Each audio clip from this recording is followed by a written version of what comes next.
আমার আল্লাহ ডাক দিয়া কয়, এ নবীর উম্মতেরা খানার পেরেশানি করিও না, রিজিকের পেরেশানি করিও না।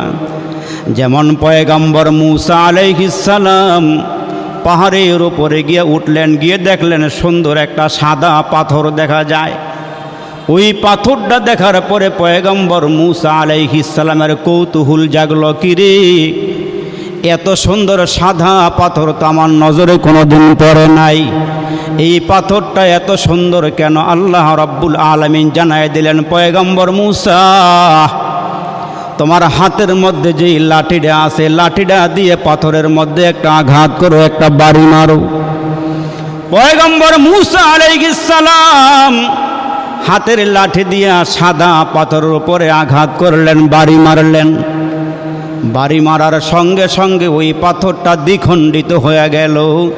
পয়গম্বর মূসা আলাইহিস সালাম তাকায়া দেখেন ওই পাথরটার ভিতরে আর একটা পাথর দেখা যাইতেছে। আমার আল্লাহ জানাই দিলেন, হে মূসা এই পাথরটাও লাঠি দিয়ে আঘাত করো, ভাঙ্গা ফেলো। পয়গম্বর মূসা আলাইহিস সালাম লাঠি দিয়া দ্বিতীয় পাথরে আঘাত দিলেন, ওই পাথরটা ভেঙ্গে টুকরা হয়ে গেল।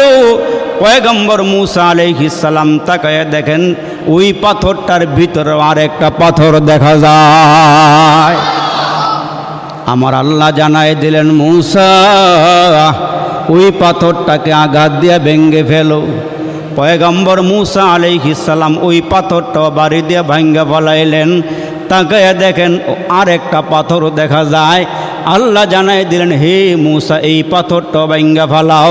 পয়গম্বর ওই পাথরটা ভাঙ্গার পরে তাকায় দেখে ছোট্ট একটা পোকা, পোকার মুখের মধ্যে খানা দেখা যাইতেছে। আবু মূসা এবং আবু মালিক আশআরী রাদিয়াল্লাহু তাআলা আনহুমা এই দুইজন সাহাবীর নেতৃত্বে একটা কাফেলা ইয়ামান থেকে হিজরত করে মদিনা শরীফে আসলেন, যারা কালমা পড়ে মুসলমান হয়েছে। সুবহানাল্লাহ বলেন না জোরে। এই একটা কাফেলা মদিনা শরীফে আসছে।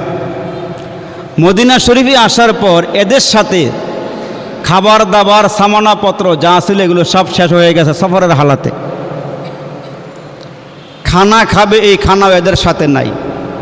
তখন ওই কাফেলার মধ্যে পরামর্শ হইল, যেহেতু বিশ্বনবী কাছাকাছি, নবীজির কাছে একটু খানার দরখাস্ত করা হোক, নবীজি যেন আমাদের খানার ইন্তজাম করে দেন।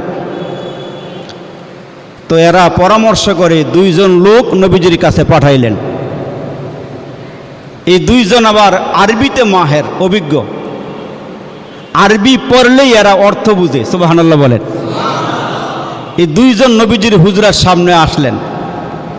আল্লাহ নবীর হুজরার সামনে আসার পর দরওয়াজার সামনে দাঁড়ায়া শুনতেছেন, নবী তেলাওয়াত করতেছেন, ওমা মিন দাব্বাতিন ফিল আরদি ইল্লা আলাল্লাহি রিজকুহা। জমিনের মধ্যে যত মাখলুক আছে সবার রিজিক দেনেওয়ালা মালিক কি? আরো জোরে বলেন। আমার নবীজি এই আয়াতে কারিমা তেলাওয়াত করতেছেন, রিজিক দেওয়ার মালিক আমার আল্লাহ। দুনিয়ার কোনো মানুষের হাতে রিজিক দেওয়ার ক্ষমতা আল্লাহ রাখে নাই। আল্লাহ পাক রব্বুল আলামিন সব মাখলুকের খাবারের দায়িত্ব আল্লাহ নিজেই নিয়েছেন। বিশ্ব নবী রহমাতাল লিল আলামিন যখন হুজরার ভিতরে বসিয়া কোরআন খুলিয়া এই আয়াতে কারিমা তেলাওয়াত করতেছেন, ওই দুইজন প্রতিনিধি নবীজির দরওয়াজার সামনে দাঁড়াইয়া এই আয়াতে কারিমা শুনতেছেন। এই আয়াতে কারিমা শোনার পর ওই দুইজনে দাঁড়ায়া চিন্তা করে, রিজিকের মালিক তো আমার পয়গম্বর নয়, রিজিকের মালিক হলেন আমার আল্লাহ। অতএব নবীজির কাছে খানার কথা না বলিয়া যিনি খানা দেয় তার কাছে আমরা বলি। ওই দুইজন আল্লাহকে ডাক দেয়া কয়, মালিক সুদূর ইয়ামান থেকে হিজরত করে পয়গম্বরের সঙ্গে দেখা করতে আসছি, পথিমধ্যে সব রিজিক শেষ হয়ে গেছে। আল্লাহ তুমি আমাদের রিজিকের ব্যবস্থা করো, পানির ব্যবস্থা করো। এই দুইজন প্রতিনিধি ফিরিয়া কাফেলার কাছাকাছি যাইতে না যাইতে এদের নাকের মধ্যে সুস্বাদু খাবারের ঘ্রাণ ওই তাঁবুর ভিতর থেকে আসতে শুরু হয়ে গেছে। এই দুইজন প্রতিনিধি তাঁবুর ভিতরে ঢুকার পর ওই তাঁবুর লোকেরা ডাক দিয়া কয়, তোমরা কি নবীজির কাছে গিয়েছ? কয়, হ্যাঁ গিয়েছি। কয়, তোমরা দুইজনে আল্লাহর নবীর দরবার থেকে ফিরে আসার আগে আগেই নবীজি খানা আমাদের তাঁবুর মধ্যে পাঠাইয়া দিয়েছে। খানা পাঠাই দিয়েছে। ওই দুইজন প্রতিনিধি দাঁড়িয়ে চিন্তা করে, মালিক খানা তো নবী দেয় না, এই খানা তো তুমি দিয়েছ। তারা তো রহস্যও জানে না। তারা পেট পুরিয়া খানা খাওয়ার পর ওই খাঞ্চার মধ্যে রুটি আর গোশত অফুরন্ত রয়ে গেছে। খানা বেশি হয়ে গেছে। তারা সবাই পরামর্শ করলো, খানা যেহেতু বেশি হয়ে গেছে, অতিরিক্ত রয়ে গেছে, খানাগুলো নবীর দরবারে ফিরাইয়া দেওয়া হোক। ওই দুইজন প্রতিনিধি খানা নিয়ে আল্লাহর নবীর দরবারে চলে গেলেন। গিয়ে বললেন, নবীজি আপনি যে খানা পাঠাইছেন, খানা কাফেলার সবাই খাওয়ার পরেও বেশি রয়ে গেছে, আপনি খানা রিটার্ন রাখেন। আমার নবী ডাক দিয়া কই, সাহাবীরা রে, আমি তো খানা পাঠাই নাই। আসমানের মালিক যিনি, জমিনের মালিক যিনি, ছোট্ট থেকে ছোট্ট পোকাকেও যিনি খানা দেন, ওই খানা দেনেওয়ালা মালিক আল্লাহ তোমাদের রিজিকের ফয়সালা করে দিয়েছেন। তো ইমাম আহমদ ইবনে হাম্বল রহমতুল্লাহ আলাই, উনি কত বড় আলেম ছিলেন, কত বড় বুজুর্গ ছিলেন। উনি 3 লক্ষ হাদিসের হাফেজ ছিলেন। সুবহানাল্লাহ, জোরে কর। আপনার আমি কয়টা হাদিস মুখস্থ করছি? 3 লক্ষ হাদিস যার সিনার মধ্যে ছিল। একটা সূরা ভালো করে জিগাইলে পেট লাড়া দিয়া ফেলাইব। অথচ এই বুজুর্গর সিনাটার ভিতরে 3 লক্ষ হাদিস মুখস্থ ছিল। উনি একটা কিতাব লিখেছিলেন, হাদিসের কিতাব মুসনাদে আহমদ। ওইটার মধ্যে উনি 40,000 হাদিস উঠাইছিলেন, লিখেছিলেন। সুবহানাল্লাহ বলেন। এই আহমদ ইবনে হাম্বল উনি একবার সফর করলেন। আমরা মাঝে মাঝে সফর করি না, এক জায়গার থেকে আরেক জায়গাতে আমরা যাই। আহমদ ইবনে হাম্বল রহমতুল্লাহ আলাই সফর করে অনেক দূরে গেলেন। আপনারা যেমন মসজিদের মধ্যে বসা, রোজা রাইখা এই মুহূর্তে একটু আরাম করতেন, বিশ্রাম করতেন, কিন্তু আপনারা আরামটাকে হারাম করে এই মজলিসে বসছেন। যতক্ষণ এই মজলিসে বসা থাকবেন, গুনাহ মাফ হতে থাকবে, নেকের পাল্লার ওজন বাড়ি হতে থাকবে। আল্লাহু আকবার। আহমদ ইবনে হাম্বল রহমতুল্লাহ আলাই সফর করে এক মসজিদে আসলেন। মসজিদে এসে মাগরিবের সালাত আদায় করলেন, মাগরিবের নামাজ পড়লেন। উনি এশারও নামাজ পড়লেন। তা কয়েক তো নামাজ পড়লেন? কথা বলেন না, কয়েক তো? মাগরিব নামাজও পড়ছেন এবং এশার নামাজও পড়ছেন। মনে মনে সিদ্ধান্ত নিছেন ফজরের নামাজও পড়বেন এই মসজিদে। কিন্তু সবাই যখন নামাজ কমপ্লিট করে চলে গেলেন, উনি বিছানা ফালায় শুয়ে পড়লেন মসজিদে। দারোয়ান এসে বলতেছে, হজরত এখানে থাকা যাবে না, আপনি বের হয়ে যান। এখানে থাকা যাবে না, আপনি বের হয়ে যান। বারবার বের হওয়ার জন্য পিড়াপিড়ি করতেছে। ইমাম আহমদ ইবনে হাম্বল বলে, আমি একজন মুসাফির, দূর দেশ থেকে আসছি। আমি মাগরিবেরও মুসল্লি ছিলাম, এশারও মুসল্লি ছিলাম, আমি ফজরেরও মুসল্লি, আমাকে একটু থাকার সুযোগ দেওয়া হোক। বলতেছে, না এখানে থাকতে দেওয়া যাবে না, আপনি বের হয়ে যান। বারবার পিড়াপিড়ি করার পর গাড়িটি গুছাইয়া উনি বের হয়ে গেলেন। বের হয়ে সামনে গিয়ে দেখলেন একটা বাজার। বাজারের সব দোকানপাট বন্ধ, একটা দোকান খোলা, রুটির দোকান। কিসের দোকান? রুটির দোকান। রুটি ওইখানে বানায় বিক্রি করে। এই দোকানটা সারা রাত খোলা থাকে। ইমাম আহমদ ইবনে হাম্বল গিয়ে বললেন, ভাই তোমার দোকানের পাশে কি একটু রাত কাটানো যাবে? একজন যুবক খুব্বাস রুটি বানায়, বিক্রি করে। তো যুবক বলতেছে, হজরত আমার এখানে থাকতে অসুবিধা নেই, কাস্টমার আসা যাওয়া করে, আপনি বসেন, অসুবিধা নেই। ইমাম আহমদ ইবনে হাম্বল রহমতুল্লাহ আলাই নজর করতেছেন, এই যুবকটা রুটি যখন বানায় তখন পরে আস্তাগফিরুল্লাহ। আপনারা জোরে বলতেন না সুবহানাল্লাহ? যখন রুটি খামিরে বানাইতেছে বলতেছে আস্তাগফিরুল্লাহ। রুটি যখন বেলুন দিয়া রুটি বানাইয়া যখন তাওয়ার মধ্যে রাখে তখনও বলে আস্তাগফিরুল্লাহ। রুটি যখন উল্টায় তখনও পরে আস্তাগফিরুল্লাহ। রুটি যখন বাজার শেষ হয়ে গেল, ক্রেতা রুটি কেনার জন্য আসছি, প্যাকেট করে যখন ক্রেতার হাতে দেয় তখনও পরে আস্তাগফিরুল্লাহ। যখন টাকা হাতে নেয় তখনও পরে আস্তাগফিরুল্লাহ। ইমাম আহমদ ইবনে হাম্বল নজর করলেন যুবকটা বারবার আস্তাগফিরুল্লাহ আস্তাগফিরুল্লাহ পরে। ইমাম আহমদ ইবনে হাম্বল ডাক দেয়া কয়, যুবক তুমি বড় আল্লাহওয়ালা, তুমি বড় বুজুর্গ, তুমি বারবার আস্তাগফিরুল্লাহ আস্তাগফিরুল্লাহর উপরে আমল করো।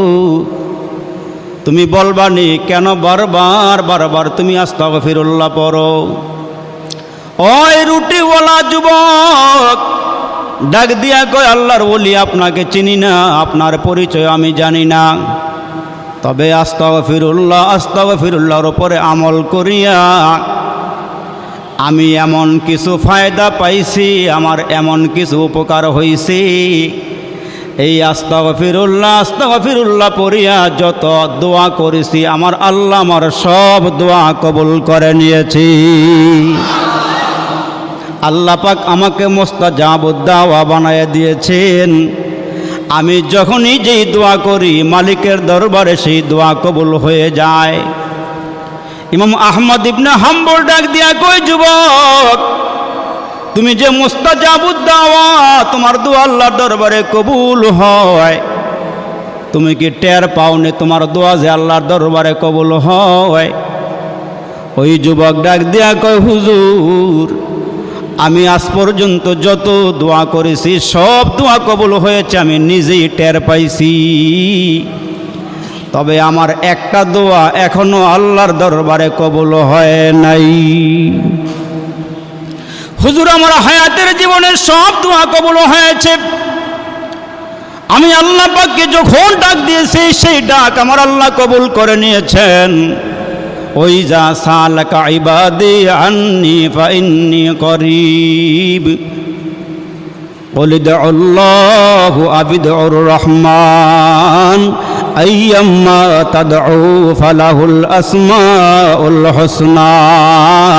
আমার আল্লাহ ডাক দিয়া কয়, দেওবাগ এলাকার মানুষ, আমার সুন্দর সুন্দর নাম আছে, আমার ওই নামগুলো দরিয়া দরিয়া আমারে ডাকো। তোমার সন্তান যদি তোমারে আব্বা কইয়া ডাক দিক, তোমার কলিজা শীতল হইয়া যায়, তোমার কলিজা ঠান্ডা হয়ে যায়। আমার ছেলে নাই, আমার কোনো মেয়ে নাই, আমার বিবি নাই, আমার আব্বা নাই, আমার আব্বা নাই, আমার মাও নাই, আমার বংশ বলতে কেউ নাই, আমি কাউকে জন্ম দেই নাই, কাহার নিকট থেকে জন্ম নেই ওই নাই। আমি দেওবগ এলাকার মানুষের জিহ্বার দিকে তাকাইয়া থাকি, 24টা ঘন্টা আমি আল্লাহ তোমাদের জিহ্বার দিকে তাকাইয়া থাকি। এরে বান্দা তোমাদেরকে এত নিয়ামত খাওয়াইলাম, এত সুন্দর জিহ্বা আমি আল্লাহ তোমাদেরকে দান করলাম, দেখার জন্য আমি আল্লাহ 2টা চক্ষু দান করলাম। আমার আল্লাহ আমাদেরকে ইয়াদ করাইয়া দেন, আমারে স্মরণ করাইয়া দিলেন। আলাম নাজআল লাহু আইনাইন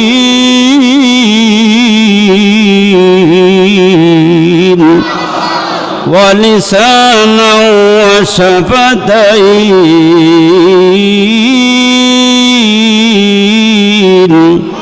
আল্লাহ বলেন দেখার জন্য আমি 2টা চক্ষু দান করলাম, কথা বলার জন্য আমি আল্লাহ জিহ্বা দান করলাম। এ বান্দা বান্দি, আমি আল্লাহ তোমার এত নিয়ামত খাওয়াইলাম, মিষ্ট তিক্ত ঝাল মশলা দুধ মধু আর চিনি মাছ গোস্ত ফলমূল যে কতই দিলেন তিনি। উদ্দেশ্য কেবল করব মোরা বন্দেগী মওলার, প্রশংসা করি আমি আল্লাহ তাআলার। জোরে কন্না আল্লাহু আকবার। আর একটু আওয়াজ করে বলেন আল্লাহু আকবার। আল্লাহকে বান্দা তোমরা আমাকে যখন আল্লাহ বলিয়া ডাক দাও, আমি আল্লাহর কুদরতে দিলটা ঠান্ডা হইয়া যায়। ইমাম আহমদ ইবনে হাম্বল ডাক দিয়া কয়, তোমার দোয়া যে আল্লাহর দরবারে কবুল হয় তুমি টের পাও, তোমার কোন দোয়াটা আল্লাহর দরবারে কবুল হয় না তুমি কি আমাকে একটু বলবানি, অবগত করবানি? ওই রুটি বানানোওয়ালা যুবক ডাক দিয়ে কয়, আল্লাহর ওলি আপনাকে চিনি না, আপনার পরিচয় আমার জানা নাই, তবে শুনিয়া রাখিন আমার মনে মনে একটা তামান্না, মনে মনে বড় আমার একটা আশা। আমি খবর পাইছি এই জমানার মধ্যে নাকি একজন বুজুর্গ আলেম আছে, একজন বুজুর্গ আল্লাহওয়ালা আছে, যার নাম হইল ইমাম আহমদ ইবনে হাম্বল। তার সঙ্গে একটু দেখা করতে চাইছিলাম, আল্লাহর দরবারে দোয়া করছি, ওই দোয়াটা কেন জানি আল্লাহর দরবারে কবুল হয় নাই। ইমাম আহমদ ইবনে হাম্বল এই কথা বলার পরে চোখে আর পানি ধরে রাখতে পারে না, ডাক দিয়া কয়, যুবক তুমি আল্লাহর দরবারে যে দোয়া করেছো ওই দোয়া আল্লাহর দরবারে কবুল হয়ে গেছে, এই দোয়াটাও আল্লাহর দরবারে কবুল হয়ে গেছে। টেনশন করার কোনো দরকার নাই, চিন্তার কোনো কারণ নাই। তুমি আল্লাহওয়ালার সাথে ইমাম আহমদ ইবনে হাম্বলের সঙ্গে তোমার দেখা করতে মন চায়, তোমাকে আমি সুসংবাদ দিয়ে দিই, ইমাম আহমদ ইবনে হাম্বলের নিকটে যাইয়া তোমার দেখা করা লাগবে না, তোমার দরবারে ইমাম আহমদ ইবনে হাম্বল নিজেই হাজির হইয়া গেছে। আমার নাম হইল ইমাম আহমদ ইবনে হাম্বল রহমাতুল্লাহ আলাই। এই জন্য যারা বেশি বেশি আস্তাগফিরুল্লাহর আমল করবেন, এই 15 দিন ব্যাপী তাফসীর মাহফিল থেকে আজকের এই আমলটা আমরা ইনশাল্লাহ করব। আল্লাহ আমল করার বোঝার তৌফিক দান করুক, সকলে বলেন আমিন। বাদশার স্ত্রী জুবাইদা কয়, মানুষ সুন্দর, আর বাদশা হারুন রশিদ কয়, না চাঁদ সুন্দর। দুইজনের মধ্যে মন মালিন্য। এক পর্যায়ে বাদশা বলতেছে, তুমি যদি চাঁদের চেয়ে সুন্দর না হন, আমার মামা শ্রদ্ধাভাজন ব্যক্তি আলেম মুফতি হারুনুর রশিদ সাহেব, মুফতি সাহেব হুজুর এখানে আছেন, শর্ত লাগাইয়া দিছে, তুমি যদি চাঁদের চেয়ে সুন্দর না হও তাহলে তুমি তালাক।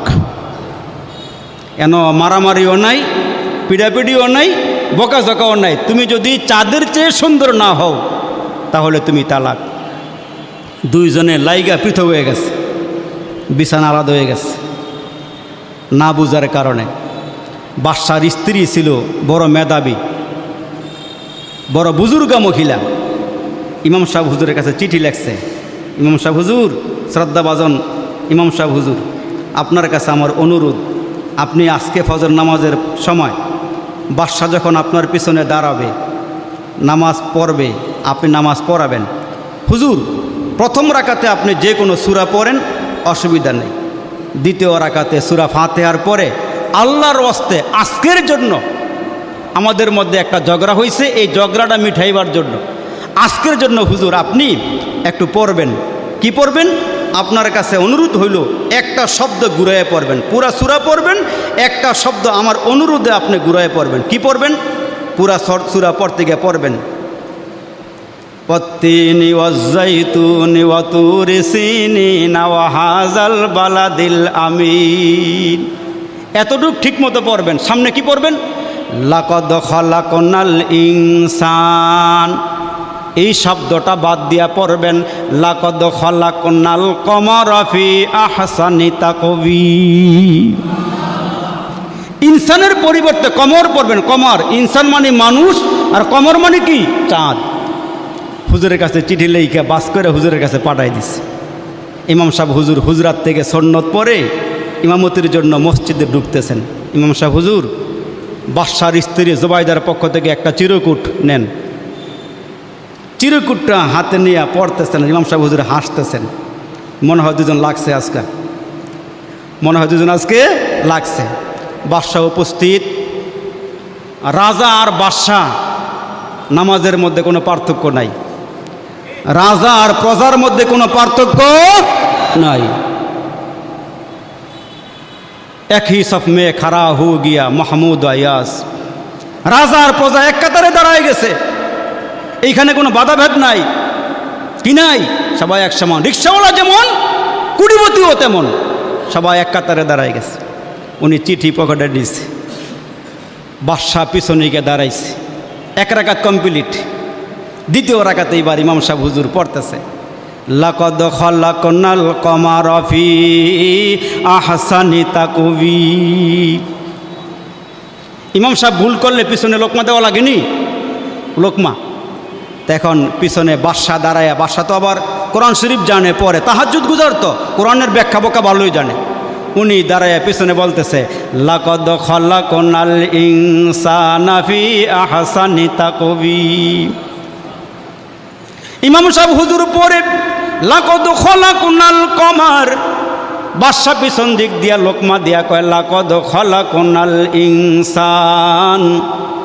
একবার, দুইবার, তিনবার ইমাম সাহেব পড়লেন লাকাদ খালাকনাল কমার।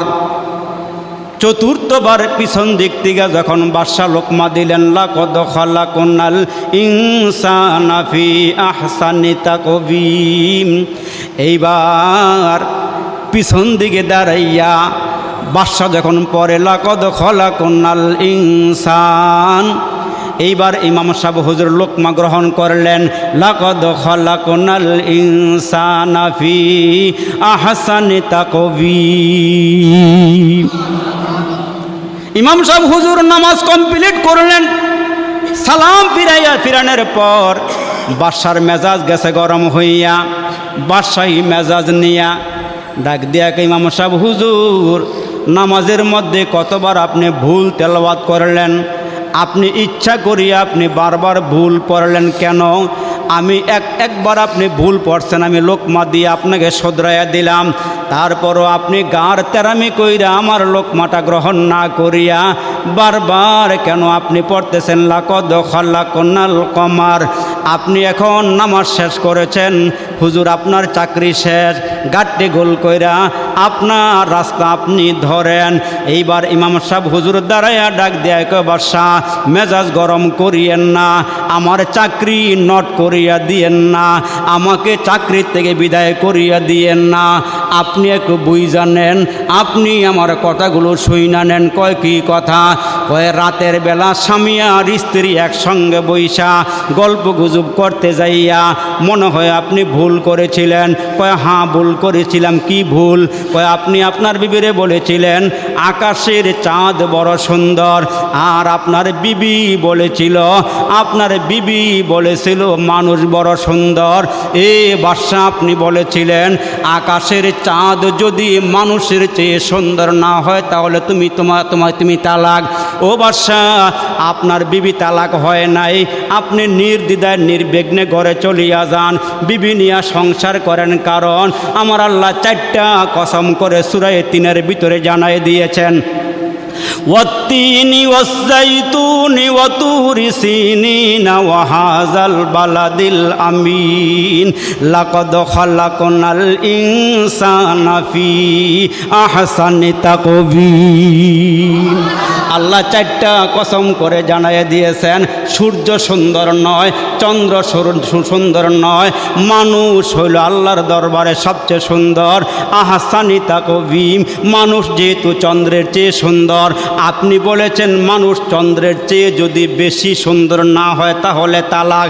এখন কোরআন প্রমাণ করিয়া দিছে চন্দ্রের চেয়ে মানুষ বেশি সুন্দর, এই জন্য তালাকও হয় নাই। আপনি ঘরে চলিয়া যান, আপনার বিবির চিঠিটা পাইয়া নামাজের মধ্যে আপনাকে জানাইবার জন্য এমন করে আমি নামাজের ভিতরে তেলাওয়াত করেছিলাম। আমি আপনাদের সামনে একটা ছোট্ট সূরা তেলাওয়াত করেছিলাম, সূরার নাম হচ্ছে সূরাতুত তিন। কি এই মিয়া সূরার নাম কি? সূরাতুত তিন। এই সূরাটা হচ্ছে মাক্কি সূরা। কি সূরা? মাক্কি সূরা। এই সূরার মধ্যে 8খানা আয়াতে কারিমাত আছে। আল্লাহ পাক রব্বুল আলামিন এই সূরাটার মধ্যে কয়েকটা কসম করেছেন। আল্লাহ যদি আমাদেরকে কোনো জিনিস বুঝাইবার দরকার হয়, আল্লাহর কসম খাওয়ার দরকার আছে? কোরআন শরীফের কসম করি, আমরা ওই কথাটার গুরুত্ব বুঝাইতে গিয়ে আমরা কসম করি। আল্লাহ বলেন, বান্দা আমি কোরআন শরীফের অনেক সূরার মধ্যে আল্লাহ কসম করেছেন, ওয়াস-সামাই যাতিল বুরুজ واليوم الموعود وشاهد ومشهود। আরেক সূরার শুরুতে আল্লাহ কসম করেছেন ওয়াস-সামাই ওয়াত-তারিক ওমা আদরাকা মাত-তারিক লা ওয়াকস